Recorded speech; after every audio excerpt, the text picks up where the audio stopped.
Hey. Check, check. Check 1, 2. Yo, all right.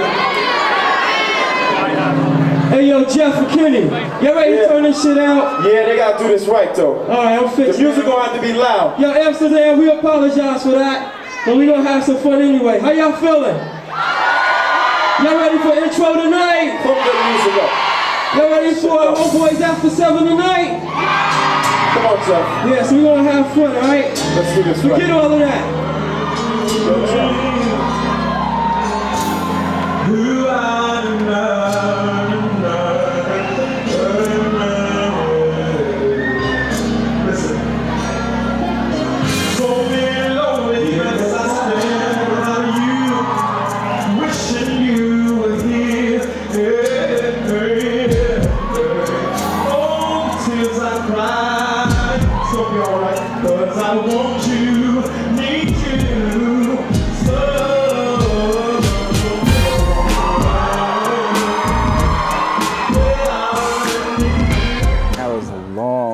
Time ago, probably some of the best times of my life, man, hanging out with the fellas and stuff. But let me take you back to how it started.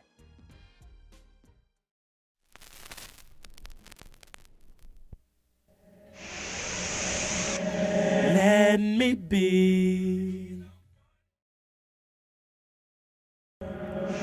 running to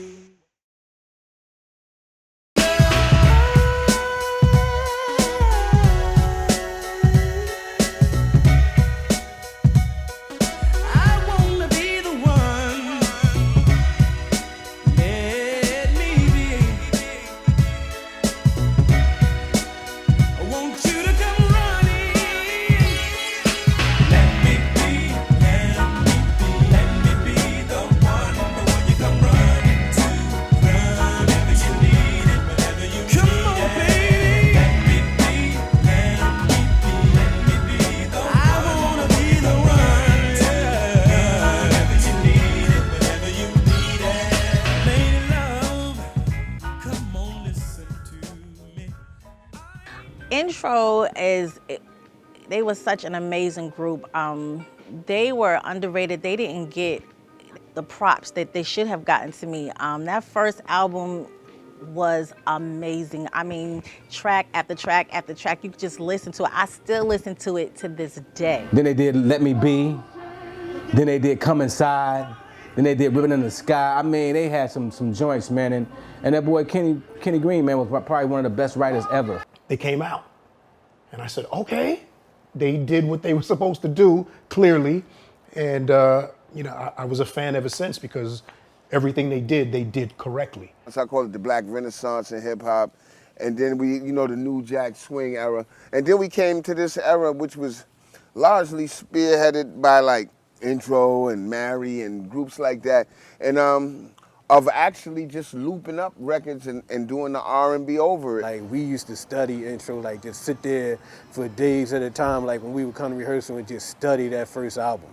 Like, man, we were in love and now you tell me that you want to turn and walk away. All of my sunshine and happiness turn to rainy days. How could you be in love so strong and throw it all away? You promised to love me, never to leave me, forever and a day. Undoubtedly, some of the best days of my life, man, touring with the band and recording with the brothers. You know, prior to that, you know, we can go all the way back to me being like 10 years old, playing the piano in church. As a kid, I've taken pictures of him sitting at the keyboard, from age 2.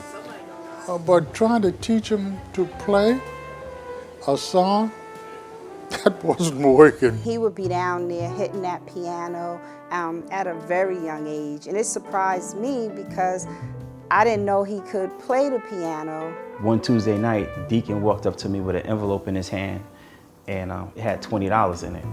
And that kicked it off right there. I was like, I could get paid for doing music. And it just didn't stop. I played the piano at church up until I was like 18 years old and, when I joined the Army.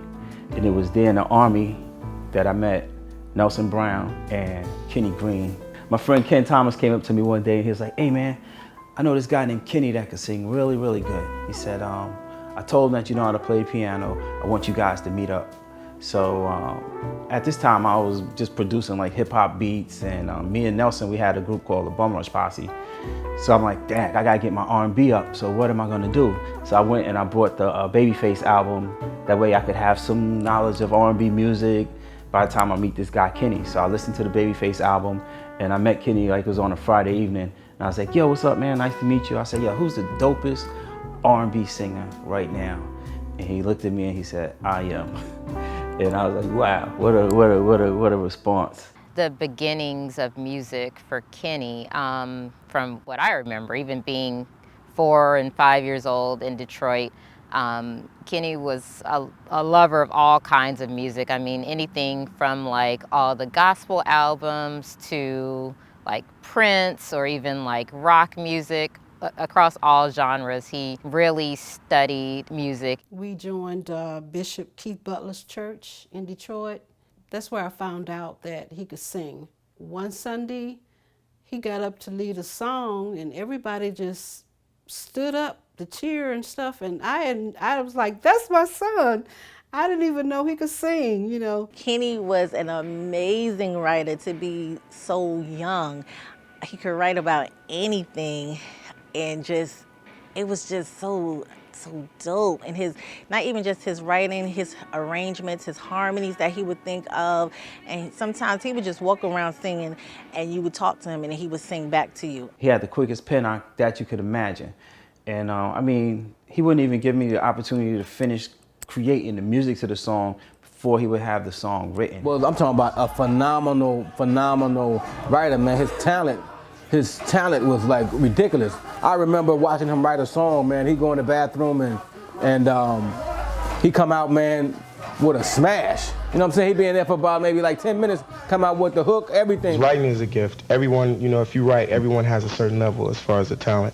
And I write just a little faster, you know, than most, because I think, what's the record right now? I think Love No Limit was like done in an hour. So he came up to New York, we went into the studio, and while we were working in the studio, a lady named Tammy Lucas came in and she was like, you guys might have something here, why don't y'all try to do this professionally? It sounded good to me. So she introduced us to a guy named Ed Goldsman.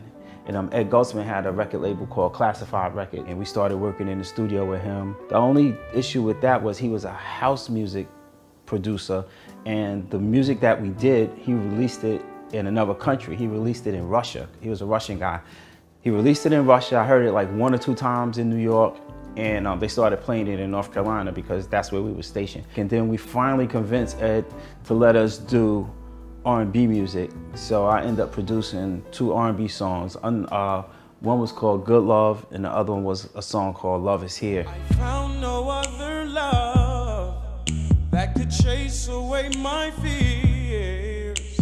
I've searched a lifetime over and found nothing but tears. But you took away my heartache and made my life anew. So whenever you feel lonely, all you have to do is know that love is here. I was at this show in North Carolina where Kwame was performing at the EPMD, a couple of special ed, and Prince and Kenny and Buddy was there, if I remember correct. I think it was Buddy and Prince. And so we bumped into each other. We like, oh, what up? We partied and had a good time. And then they gave me the demo tape, and I didn't get to listen to it because I was on, you know, I was going from show to show. So I ended up listening to it maybe a year later or something like that, maybe 6 or 9 months, whatever it was.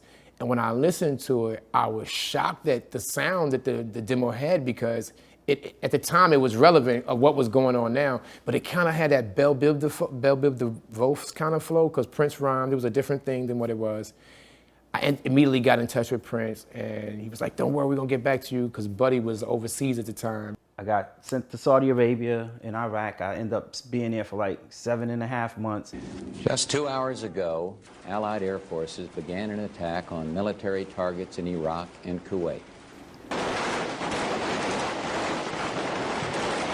While I was there, I got a tape in the mail because I had my Walkman, and it was a cassette of Layla Hathaway. The same tone that Kenny had, she had that depth, that soul. And I was like, wow, if she could do it, I know we could do it. And came back from the war, and Kenny had already left the military, and he had left North Carolina, but I didn't know at this time.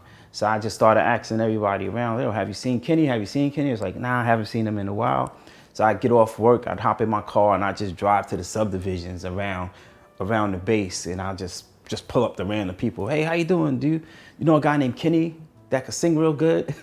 And they're like, nah. You know, it's a weird question for somebody to drive up on you and ask you like that. But it was on one particular day, I drove up to this guy, and I was like, "Yo, man," I said, "Do you know a guy named Kenny that could sing real good?" He's like, "Yeah, I know Kenny. He can sing real good. He's about this tall." I was like, "Yeah." He said, "Yeah, man, he lives right over there." So I was like, "Oh, shoot, it's about to be on and popping." So we go over to the house, he rings the bell, and guess who comes to the door? Kenny, who can sing real good, but it's not Kenny Greene. So it was at that point right there that I had pretty much gave up on, like, Dad, we're gonna be that intro, you know, that was intro. So I spoke to my dude Peekaboo, and I was like, "Yo, man, I'm trying to keep this group going. I want to get back up to New York and get back with the label and see what's going on." So he told me, "Yo, I got a friend named Trap that's in New York that sings. You know, he's a cool brother. I'll introduce you to him." So Trap was Jeff. You know, like they had the little college like parties where they have a party, somebody rents the college and then we throw a party. That's where we dance. In Park Jams with Grandmaster Vic. And Jeff was a part of a crew which is kind of like part of the Oreo family. They was like a little thing. And I was part of a hip hop dance crew called the Oreo Dancers. We were pretty known in the community. I had an opportunity to go to Japan, pretty much dance around the crowd and look like New Yorkers and have fun. I didn't know that they had us on a tour. And on that tour, it was a group called Troop. And when I saw them perform and how the women were going crazy, when I came back home, I knew what I wanted to do. We pick up Jeff, me and Nelson. So now it's 3 of us. Let's see if the label is still interested. So we drive over to Ed the Red's house, and we're sitting there with him, and he's just not interested. He's just like, "Nah, I'm good." He said, "Maybe if you find Kenny, then this could work, but we're just gonna go ahead and let the music that's out now go. We're not gonna record no new songs." So I pretty much gave up on that, drove back to North Carolina late on that night, kind of with my head down. It looks like that's the end of the music career. Ed the Red's not interested in intro anymore. So I get back home, and at this time we don't have voicemail and all that stuff. We have call ID on the kitchen table, and I look at it. It's like 3 o'clock in the morning, and I see a 313 area code, and I'm like, 313, where is that? I'm not sure. So I got up the next morning, I called 313, and Kenny Greene answered the phone.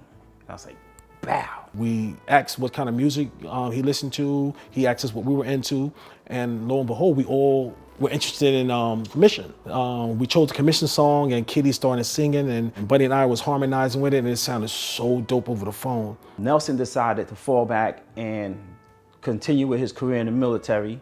He's still my brother today. So that's how we went from Kenny, Jeff, Nelson, and Buddy to just Kenny, Jeff, and Buddy now. So we come back to New York to meet back with Ed the Red, like, "Yo, we got the group. We back. We found him. You told us if we find him, then it's back on and popping." So Ed was mad excited. We were excited. Later on in that summer, I said, "Yo, we should go to this club called the Red Zone. I know, the doorman, we never got to pay to get in." So we get in. I said, "Yo, y'all want to go to VIP?" And we saw Heavy D, Andre Harrell at the bar. And we approached him and we said, "Yo, we want to sing for you." And Head was like, "Yo, want to sing for me? Can we sing for you in the bathroom?" We said, "Nah, y'all sing for me right here." And we was like, with all this music, and the music was banging. He said, "Yeah, sing for me right here." So we sung the song. He's like, "All right," and then, "Let me get y'all number."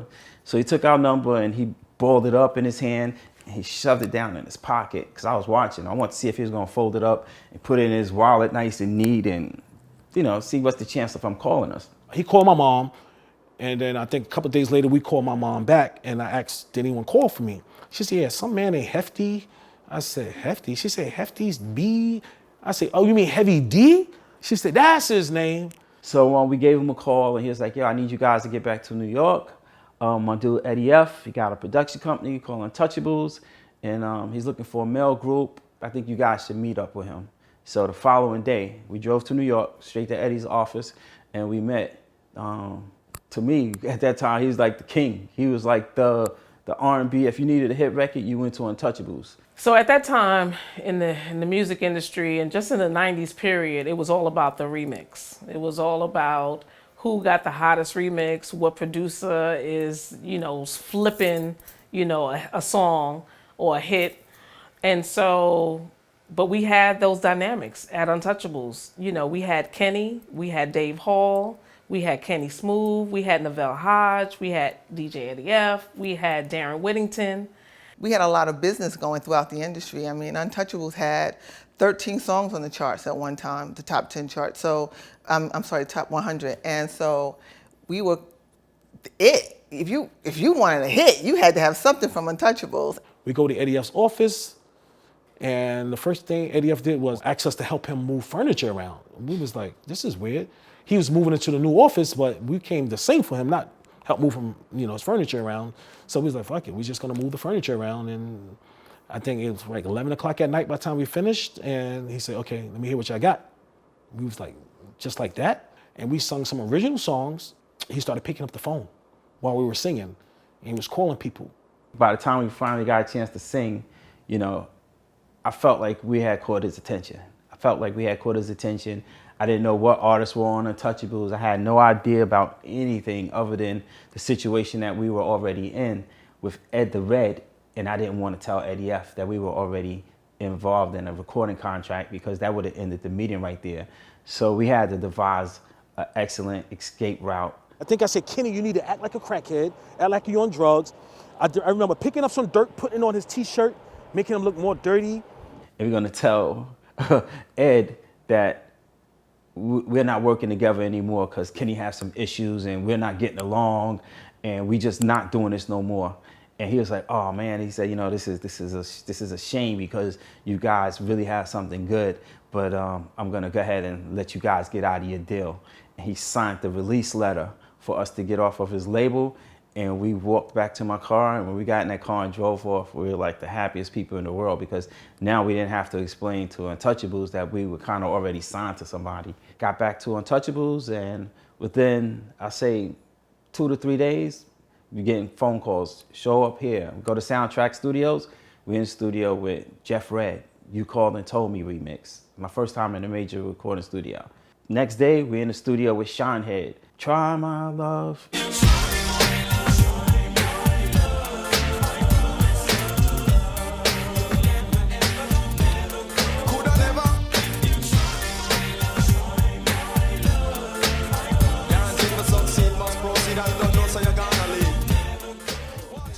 So everything just started happening.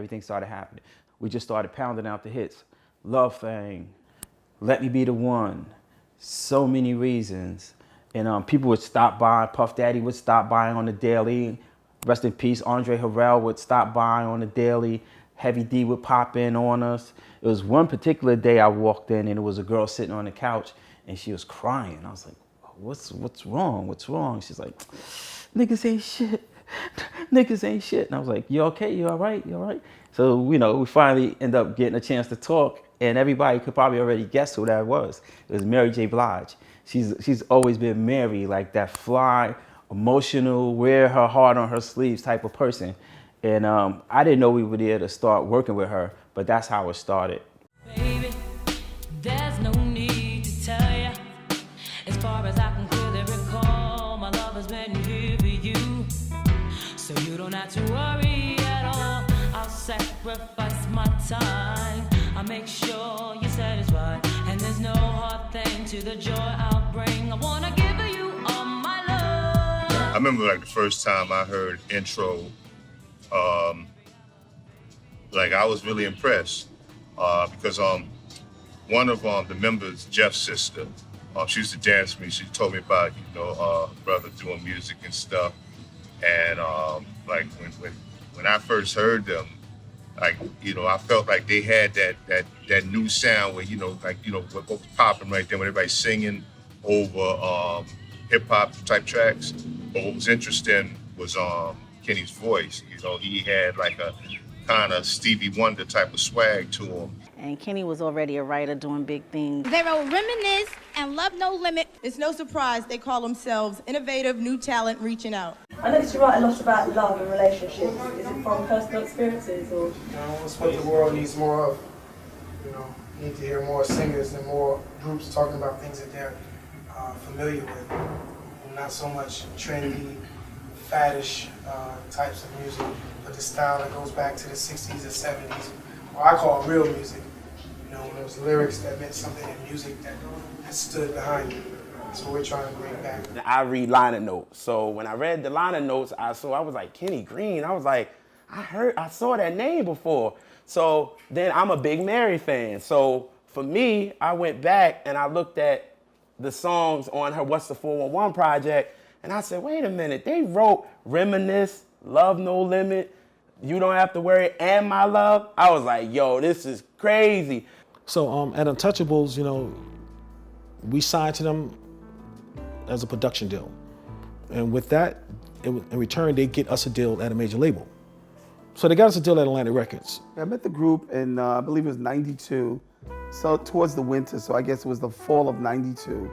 And I met them because Kenny and the group had done a song on Shinehead, a rapper that was on a label, one of the Warner Electra Atlantic labels. And so I met them in the lobby, gave them my card and said I wanted to meet them and like talk to them.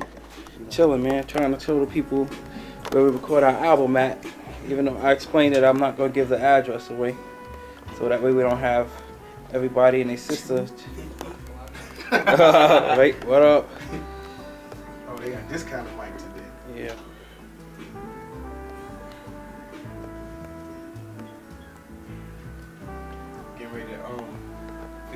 Get ready to fix the mic up. Yeah, the mic. Gotta fix the mic. Guys, get ready to come in and fix the mic. The engineer. Yo, what's up, man? But this Novell, the man who hooked us up with Come Inside, Ribbon in the Sky, all the fly songs on the album, the majority. One of a Kind Love, well, he's on the DL, but that's Novell. Responsible for mad hits. Heavy D, I'll be sure, on and on. All right, I know. Okay, here we are. The one thing with doing records with Eddie is that he can put a beat together that would inspire you to put something together, and that's usually how we worked. He would put a rhythm together, and then I would just start thinking of a melody that will go with it, you know. And with that sample and everything, I mean, you know, again, Eddie has some solid beats that it was easy to get an inspiration on that record. In the 90s, man, when they first dropped, I was in Chicago with my group, and I think the first song we heard was Love Thing, produced by Eddie F, man, and it was just a new wave, it was a new sound, because nobody was really doing the loops and singing over loops like that. When we walked into Eddie F's studio, and I heard that Slow Down, Brand Nubian sample, it was very familiar to me. I didn't know where it originally came from, but I knew it from Brand Nubian Slow Down sample. Slow down. Hey, baby, your hips was getting big. Now you're getting thin, you don't care about your wig. Now, Wooly got a pair of my sneakers. Wonder where he got him, because I hit him behind my speaker. Yeah, well, you know, the Slow Down record, which Brand Nubian used, which is probably our most favorite record. Actually, I was a student at Hunter College at the time, and I was watching TV and I heard this song by an artist named Edie Brickell and New Bohemians, What I Am Is What I Am. And I found that we looped it up. And at first it didn't work. And we was like, damn, it ain't working. So we went on, completed the album, and that was the last song we did. We had a studio session, had a little time left. So let's revisit this loop real quick. And it came out and it worked. We was able to get the right sample on it, the right drums. And she cleared the sample for us.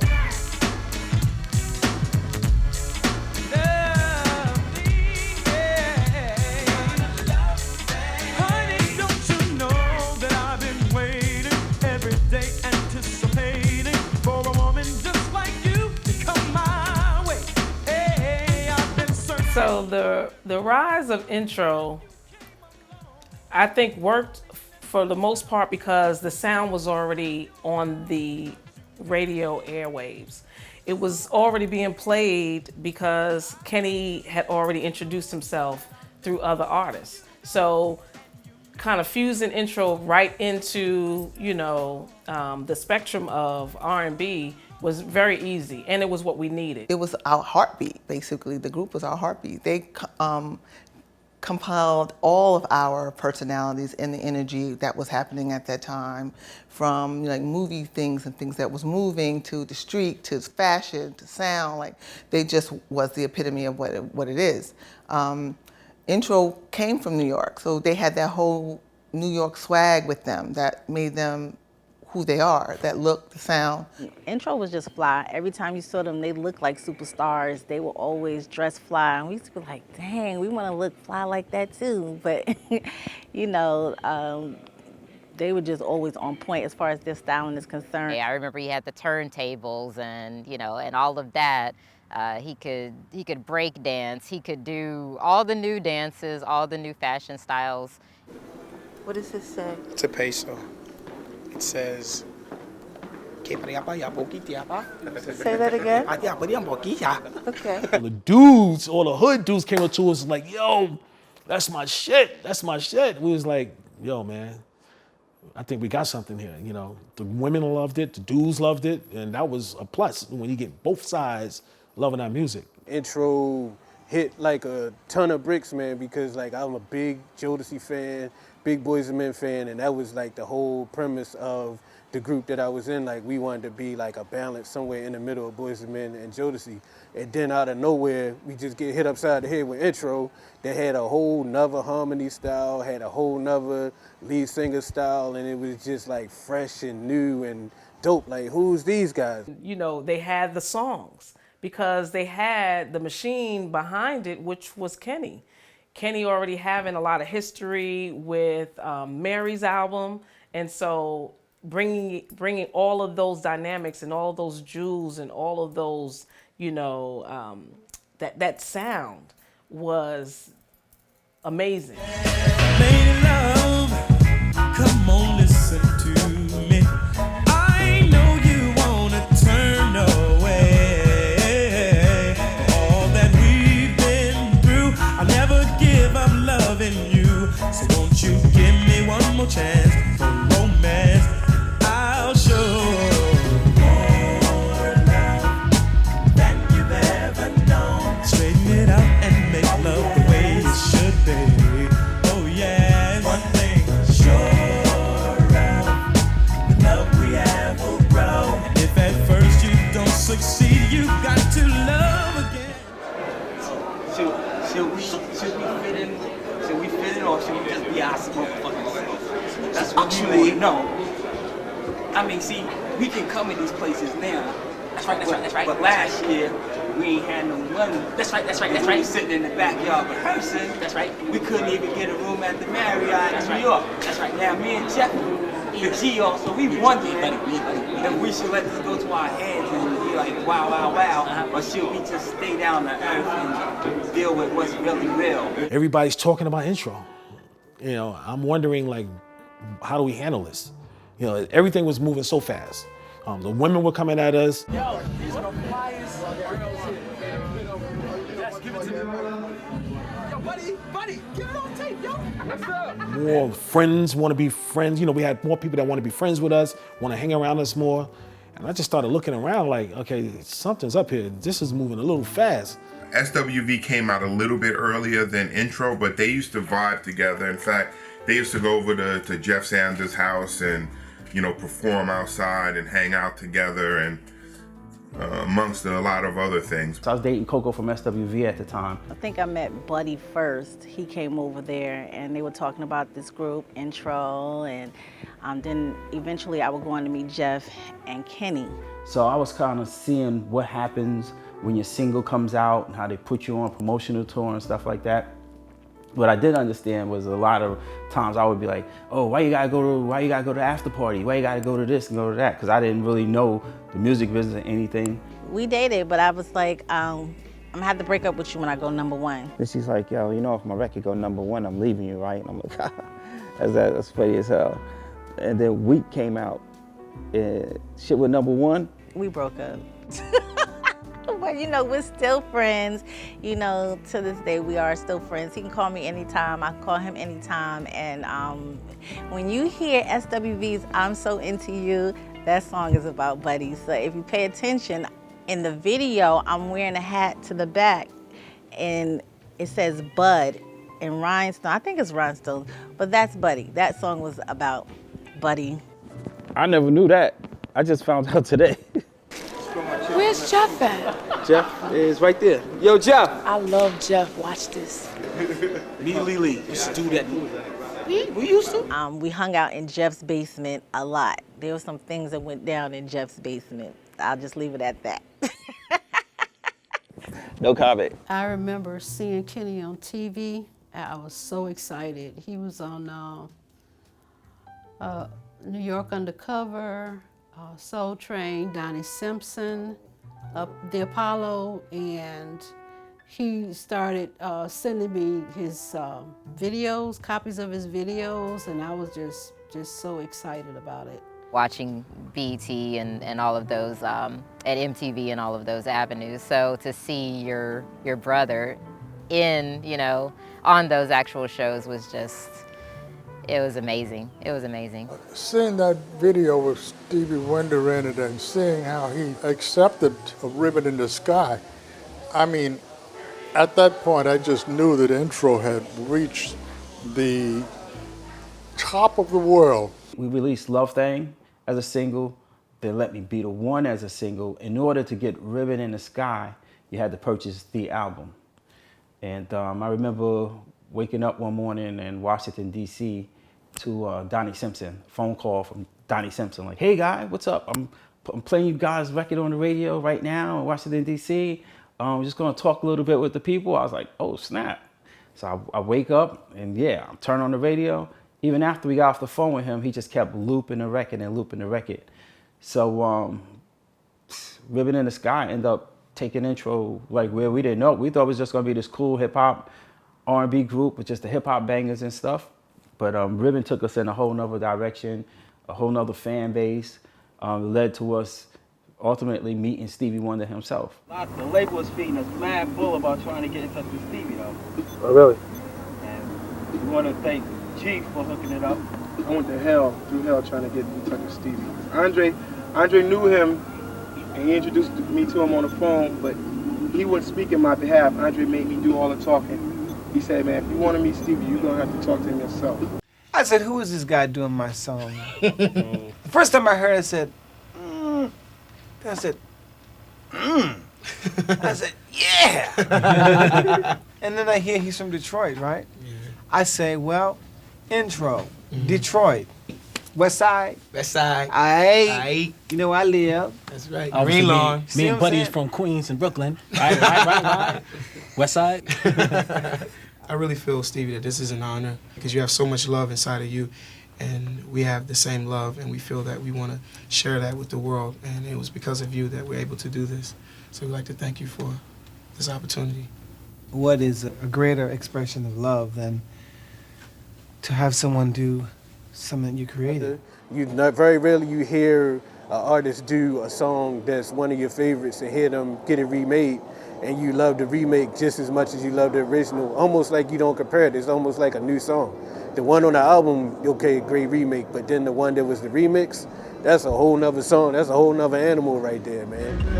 It's no coincidence, slow it down, or a lucky chance. It's no coincidence, it's no coincidence, or a lucky chance. It's no coincidence, it's no coincidence, or a lucky chance. It's no coincidence, it's no but what it is, but what it is, red button in the sky high.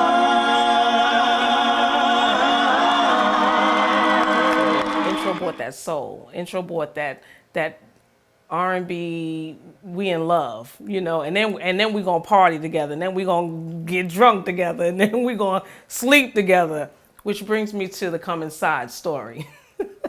So the Come Inside story is a famous, or, you know, story amongst our peers. because they didn't know if it was fabricated or if it was the real deal. And so, of course, you know, I'm not gonna hold any bars. I wanted to know, is it real? What happened? And I spoke to Jeff and I asked him, so what really went down in the studio? So it was myself, Kenny, Buddy, in the studio with Novell and the engineer. We worked up until the late night hour.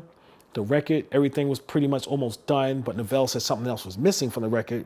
We decided that we're going to do this sort of sexy kind of interlude where one of them would be talking to a girl, you know, who was gonna be coming inside, basically.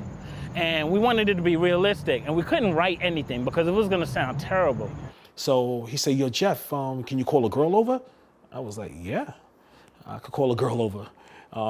This is probably like 4 a.m. at this time. And I called a girl, she was an exotic dancer. I called her over to the studio, and he wanted us to reenact a sexual part of the song. All right, come inside. What about ending of that song actually expresses human nature? That's what it is, right? We first went into the booth and reenacted, and it just didn't sound real. So we decided to close the shades or the blinds in the studio because there's these big windows around the booth. We closed the blinds, closed the door. They put on their show, you know? They were in there doing their thing, and we're listening to the stuff, and we're looking at each other like, that sounds mighty real, doesn't it? And we're like, okay, just keep going, keep going. For somebody to sell it, it would be Jeff. This young lady came into the studio, and she was very believable, and everyone enjoyed it. I loved it. You know, it gave me what I needed.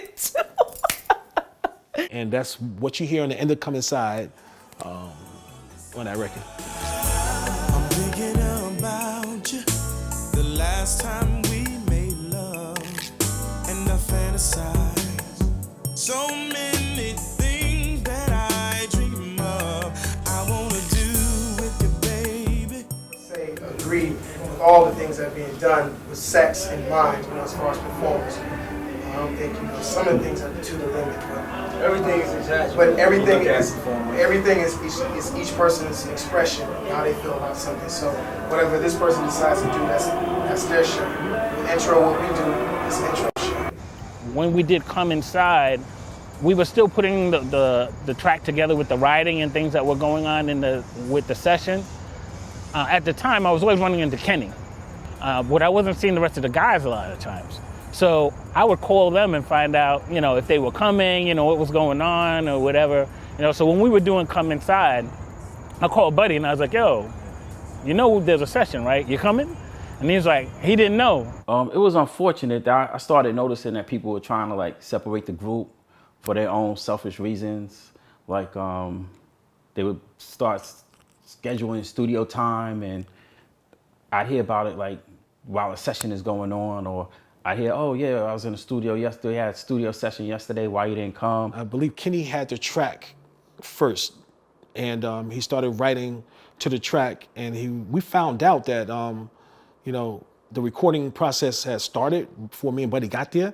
So what started happening was the producers noticed that it was going on as well. So as the sessions were getting booked, they would just start calling me individually, like, yo, just to let you know, it's a scheduled session today, 4 p.m. You got a session at 4 p.m. And I'm still waiting for the call from either management or the label. No call, so I would just get in my car and I just show up at the sessions. There was some misunderstanding and some disagreements within some people in the room, and Buddy fought. He said, nah, I want this on the record, this is dope. So when Buddy sung the part, Novell was like, yo, I like that. And that was a slip and slide, dip and dive, do everything to make it all right tonight. I started not getting disenchanted, because I always loved music, and but I started not liking the music business, you know, and just how people was trying to separate us, it was just not, it just wasn't cool. So again, with the Untouchables, we felt that financially we should have been better off.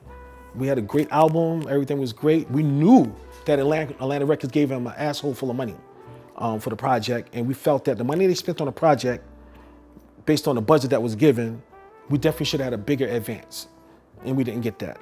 So we felt it was best that we parted ways with the production company and signed directly to the label. And so I guess Atlantic and Untouchables, they started seeing what was going on around the group and stuff like that. So they decided that we were going to move from Untouchables directly to Atlantic. I guess so that Atlantic would just have more control over the group as opposed to having to go through them and stuff. Because we did have really good success with the first album, and they wasn't interested in letting us go before the second album. But once we got to Atlantic, that things still didn't change. And I think that Atlantic wasn't necessarily ready for their success. And what I mean by that is, having had En Vogue and Levert and Troop and groups like that, they knew how to break them that way. But when it came to a group like Intro, it was very difficult for them to transition. The A&R department and the music was transitioning, but the company itself wasn't ready to make that turn. And I think radio was a little resistant to anything that wasn't, the traditional up, straight and down, straight up and down R&B records. I think that radio eventually turned the corner with it. I think, groups like Jodeci had a lot to do with that because they were just the bad boys of hip hop R&B. But I also think that, when it came to even like Jagged Edge and groups like that, which are kind of edgy R&B groups, they were able to make, more leaps and bounds than Intro. And I think because we didn't put out additional records. So working with Kevin Woodley, who actually signed us to Atlantic Records, he was our A&R. He understood what we were trying to do. He was on board with all the ideas, working closely with Eddie, coming over to Eddie's house and hearing the pre-production. Kevin was there. He was in our face. He came with some ideas as well. But him being a DJ, it probably helped out even better because he had a great ear. But if you go back to the second album, the A&R at that time was Brian Reed, L.A. Reid's brother. And that was right before or around the time I was exiting the label. The frustration of being there was enough for me to want to leave. But the most important thing is that the label needed to give direction to the artist, and I think they brought somebody else in to do that, and it took the album and the group in a different direction. If you remove all the elements from the first album, could be to blame why the second album didn't go. We removed the producers by removing Untouchables. We removed the A&R by not our choice, of course. Atlantic Records made some changes and brought in a different A&R. But the part that really got me was when we started the second album, we got a new art director from the pop department. And I felt, what does he know about soul music? Everything I've heard him working on was pop music. As soon as we got the budget to record the album, something dramatic happened. Kenny's dad passed away. So now we go from this happy go dancing intro to where we kind of fall back into ourselves, and we got to give him room to vent because we know he's about to go bananas with his pen. At that time, Craig Howman was funding the studio time from Atlantic Records, of course, and the budget was more in Kenny's hands at that time.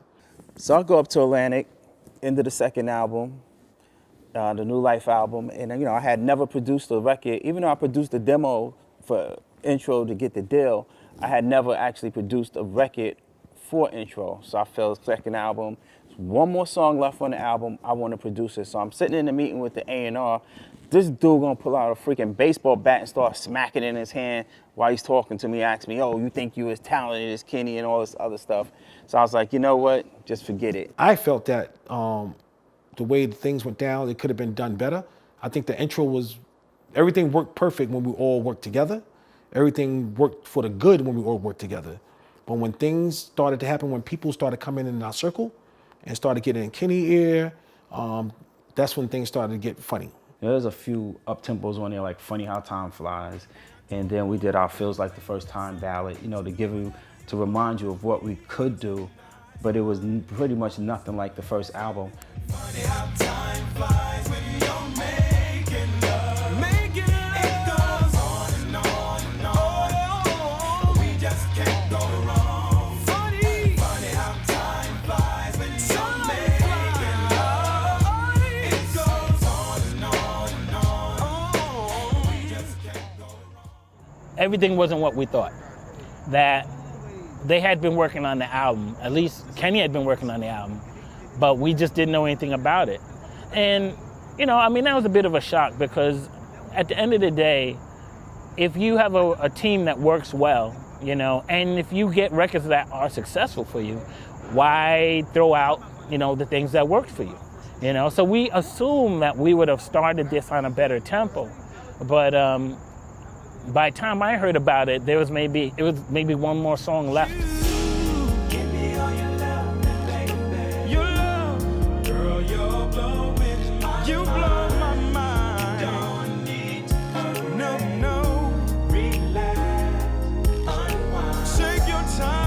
They were then trying to rush something. And it was like, yo, we just need you to be on the album. We need you to put something together. You know, can you put something together really quick? You know, and I was like, yo, but so what happened to the rest of the album? What was going on? And they weren't telling me what was going on. As a matter of fact, they ended up just showing up sort of at my house to go and do the song. And I was kind of pissed off, you know, because I was like, normally we organize. We make sure that we're on top of what's going on. And now they wanted me to come in and just put something together. So I literally put together just a basic strum, and I just had it looping. And they were like, no, that's fine, that's good. We could just work with that. And that made me even more annoyed because I felt like, you know, we're here trying to make a good record. Why are you shortchanging this? Like, why would you not try to make the process even better than we did the first? So the whole creation of the New Life album, I pretty much had to just sit back and just let Kenny do his thing. Like, you know, not only was it the loss of his father, but I also noticed he was dealing with some issues that he wasn't sharing with me at the time. So I was trying to figure it out myself and I couldn't put my hand on it. He was having a lot of issues during the sessions. So I didn't know what was going on. Initially, he was talking about his foot. There was something about his toe that was infected or something like that. So he was, you know, always talking about that issue. So we were getting things together, you know. It just seemed like somewhat of regular Kenny, but everything was just such a rush to try to get things in. There were some meetings that took place at Atlantic Records. And during that meeting, the meeting was a bit surprising. The meeting was between myself, Buddy, Kenny, my manager was in the room at the time, and one of his friends, which I thought was unorthodox. Why would he be in the meeting? There were some words that went back and forth between Kenny Greene, Buddy, and I. When you have something that's working and then you just see it just start to fall apart and you really don't have any control over it, you just gotta watch it fall apart. Like that's what Intro was going through, like 1996, 1997. There was some distance that started to build. We found out later Kenny was going to the studio without us knowing. I don't know if it was the people around us, if he was recording a solo album, but didn't really want to let me know. It was a lot of guessing for me at the time. We get a phone call from our lawyer, and our lawyer said, Atlantic Records want to drop you guys. And we was like, drop us? We just finished the album.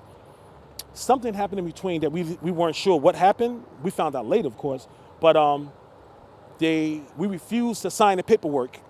And Craig Kalman got on the phone and called SIR Studios and said, you better sign the fucking papers now. We was like, shit. All right, we signed the papers and that was it. We were released from Atlantic Records. That pretty much drove us even further apart into our own little things. I started writing and producing for other people, building a home studio. During the second album, we were on tour. Drew Hill was with us in Europe. After we came back from Europe, we decided to take a break, only because we felt that there was some business that needed to be ironed out within the organization. So we took a break. We pretty much felt kind of like just drifted away for like maybe like 2-3 years. We just drifted away. Funny how the problems arise every day at your side. I know there's sometimes too much to take when the hope you have is gone. It took a few years for us to actually start talking again. And it was FUBU, the clothing line, that pretty much pulled us back together because they were doing a compilation album and they wanted a few songs from us on the album. So Kenny flew back to New York and we popped back into the studio and we kind of like kicked it off. Like it was like we had seen each other the day before. You know, we got back in, started writing. We recorded probably 1 or 2 songs on that very same night, back into the studio the next day, and before you knew it, we ended up with about 20 songs, which would have been for album number 3. And, you know, it was during that time that I found out that the brother was, you know, like he had been ill. Kenny revealed to us that he was sick.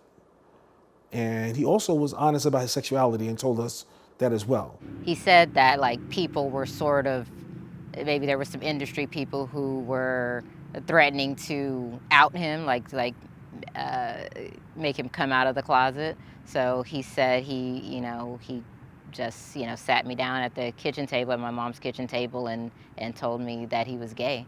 And I was just like, okay, you're still my brother, I love you. That doesn't change any history that we have together. Our main concern was that he get help based on the sickness he told us.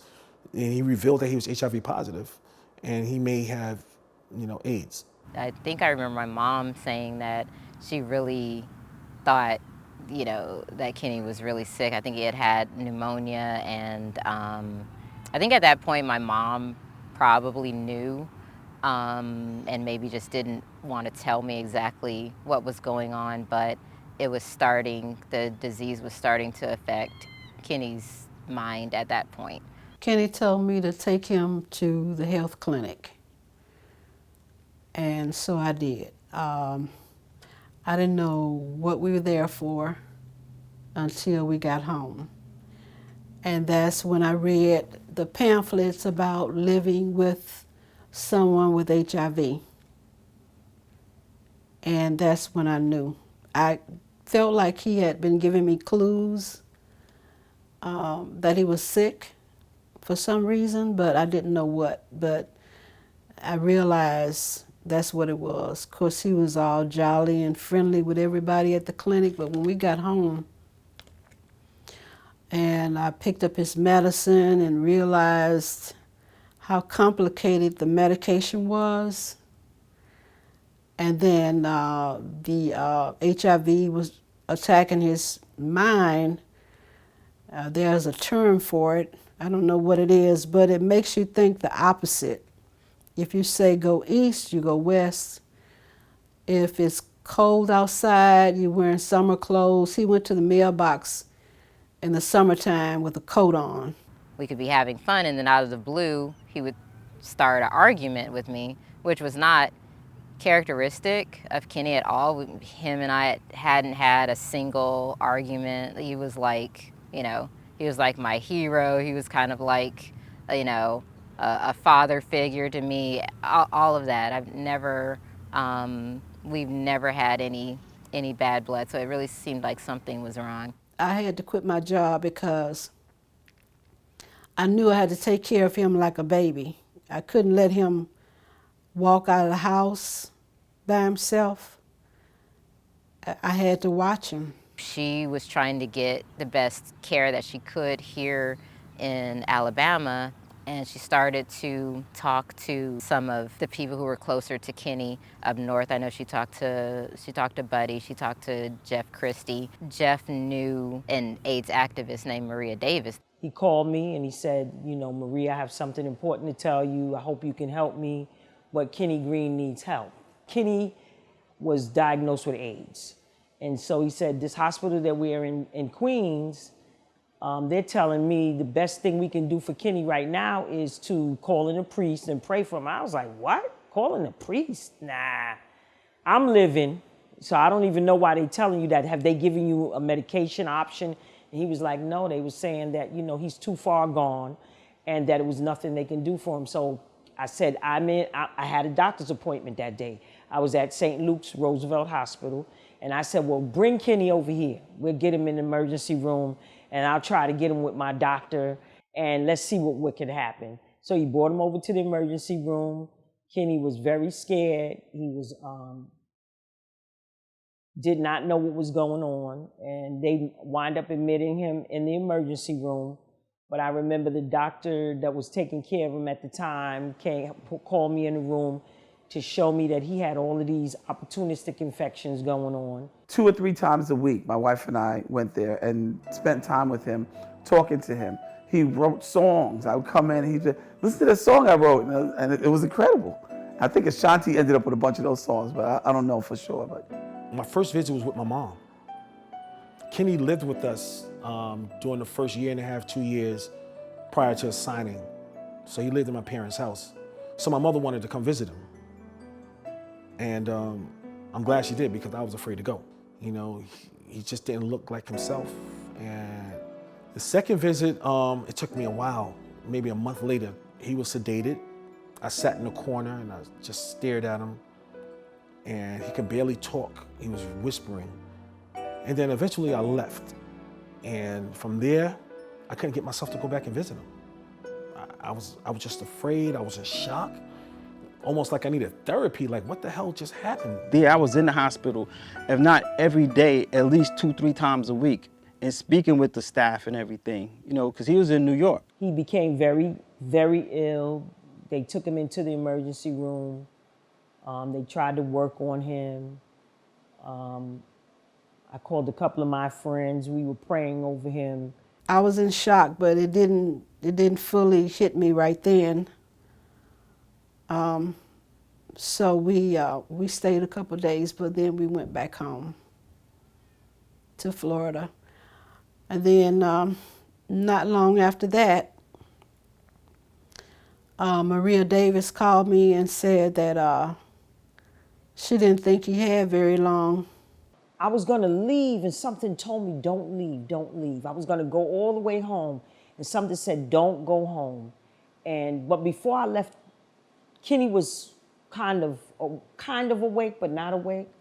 And the doctors called me and they said, you need to come right back to the hospital. And it was so funny because I was on my way where I lived at the time in Dyckman Street in Upper Manhattan. And they said, you need to come right back. And I said, okay, what's going on? And when I got there, they said he has fluid on his lungs. All of these things was happening. His body was tearing down. And they said, you have to make the decision whether you want us to operate on him, to take the water off his lungs. And I just felt that so much stuff was going on with Kenny. I had already had a conversation with God, and I had to make the decision to let him expire or let them continue to take him into operation and do whatever they needed to do. And it's so crazy because Kenny at that point became unconscious. And I went in the room and I was like, Kenny, are you listening? And I held his hand. And I said, do you want me to let them, it's up to you. If you want me to let them to go on and give you an operation and try to, continue your life, you let me know. If you don't, blink your eyes or something. And if you want me to pull the plug, this is your thing. And he squeezed my hand. And I told the doctors, no operation. Just take him, unplug him from everything and just let him, go to sleep. And we stayed there and his pressure dropped and dropped.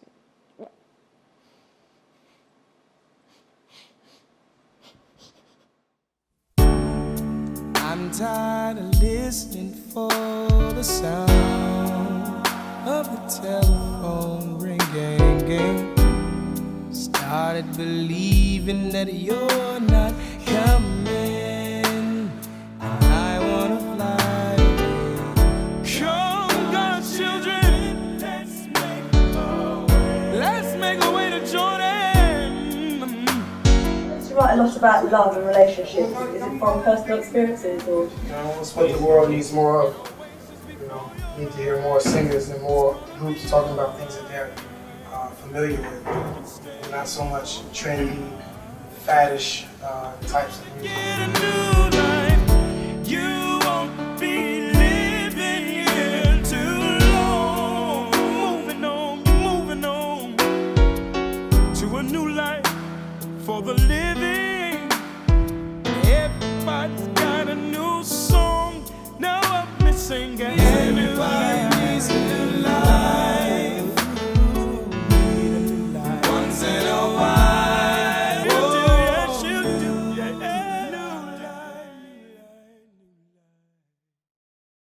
After Kenny's passing, it's like me and Jeff, we really didn't have too much to talk about. Most of our conversation had been music. Buddy and I, you know, after all this happened to Kenny, we weren't really meshing like we should have. There was some distance. I was doing my own thing. He was doing his own thing. Like maybe like 2 years had passed, and 50 Cent did a song, took a song off of the New Life album, Funny How Time Flies, and he flipped it, the video and everything, and he would go on to invite us out to perform with him. And then we just put the group back together and started focusing on recording again. We tried putting different members in the group. That didn't work out. And then we said to each other, we need to prove that we can do it without anyone else.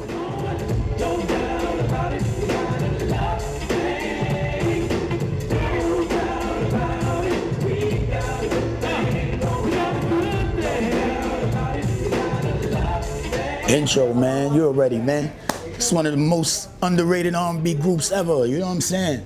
Them boys is bad, they still bad, you know what I'm saying? It's like, when I first seen them rocking, I couldn't believe I seen Jeff in the group and he was dancing and doing the shit. You know, that's how it was back in the day. He used to break dance and do things like that. But when I seen my man Jeff doing it with the ill R&B cast, it shit blew my mind, man. That made me even want to pursue my career more after seeing some, you know, saying some cats from where you from doing what they doing.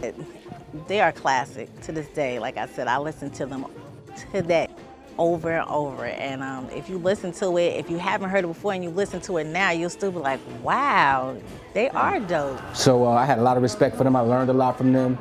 And we became a part of the same family at Untouchables. The second album is my favorite because Kenny recorded this song for me, What You Won't Do for Love, because he knew that, he asked me what my favorite song was. So he sang that for me, and of course my favorite is Baby, Baby, was wondering, would you mind if I came right over, took the time to love you just the way you like. That's my favorite. Oh, I'm all alone in this empty room, thoughts in my head of me and you, and it's driving me crazy, 'cause I want you so bad. I wanna make love to you like you never had. If you get lonely, if you get lonely, think of me only, think of me only. There won't be no delay. My love's on the way. My love is on the way. Lady, I know sometimes you get in the frame of mind, you don't see me, so you feel alone. No, yeah. Whatever you're going through, all that you need to do is think of how much I care. Baby, believe I will be there to love you down. All your worries will be gone. Take away your frown and give you strength to carry on. There is no other place where I like to be, and I love you, girl, so you won't be lonely. No, if you feel lonely, think of me only. Just think of me only. There won't be no delay. No more delay. My love's on the way. My love is on the way. You don't be, never be